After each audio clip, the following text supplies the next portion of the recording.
October 31st was the final day of the year for the Celtic people of the North.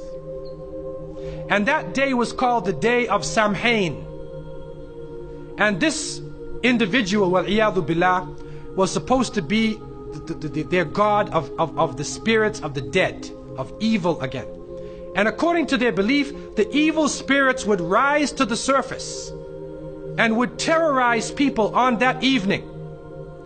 And on that evening, if you did something wrong to a person, they'd come back to get you on that night. So some people would put on a disguise, so you couldn't recognize them on October 31st on that evening, and then they would be safe. Also, they would burn fires. Now the only thing we find left of that is the jack-o'-lantern that they would put inside of their window, made from the pumpkin.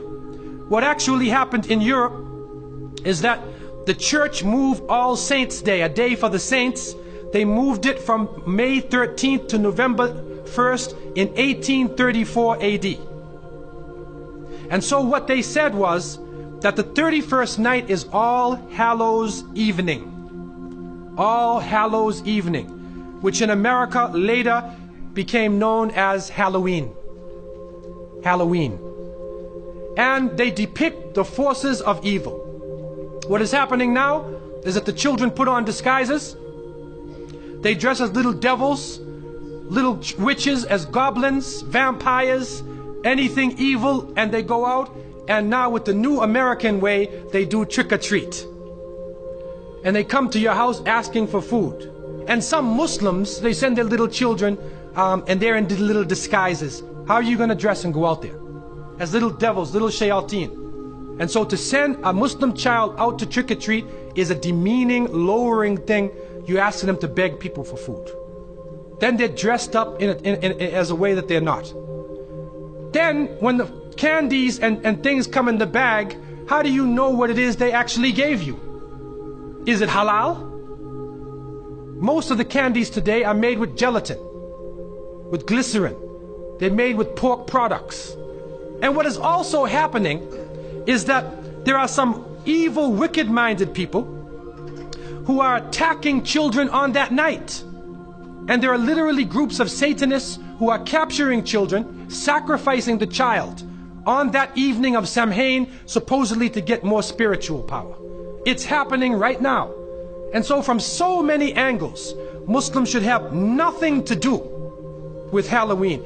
And it is important for Muslims to have basira, that they should have the insight to look through affairs and do not just blindly follow. The Prophet, peace be upon him, said, you will follow them. You will follow the people who came before you inch by inch, foot by foot. Even if they crawl into the hole of a lizard, you crawl inside there with them. And then they said, who are these people? Are they the Christians and the Jews? And the Prophet, peace be upon him, said, who else? And so it has come to pass. And you can't Islamicize these occasions. You can't use Arabic names and Islamic symbols to make it halal. And secondly, it is important for Muslims to cherish their own holidays. When the Eid al-Fitr comes, take the day off. There are some Muslims who go to work on Eid. They go to Eid prayer and they go to work. So what happens to your children? They don't have a chance to relax and enjoy themselves. Organize an activity. Bring their families together. Eat together. Do things together. Remember Allah subhanahu wa ta'ala together. Make it a happy occasion for them. They will remember their Eids. Eid al-Fitr, Eid al-Adha. If they don't, then they get involved in Christmas, in Easter, in Halloween, where even in the Christian tradition now, it is confusing. And many of the Christians now, Seventh-day Adventists, Jehovah's Witnesses, and many people are taking a stand. And they're saying, we do not want to follow the pagan religion.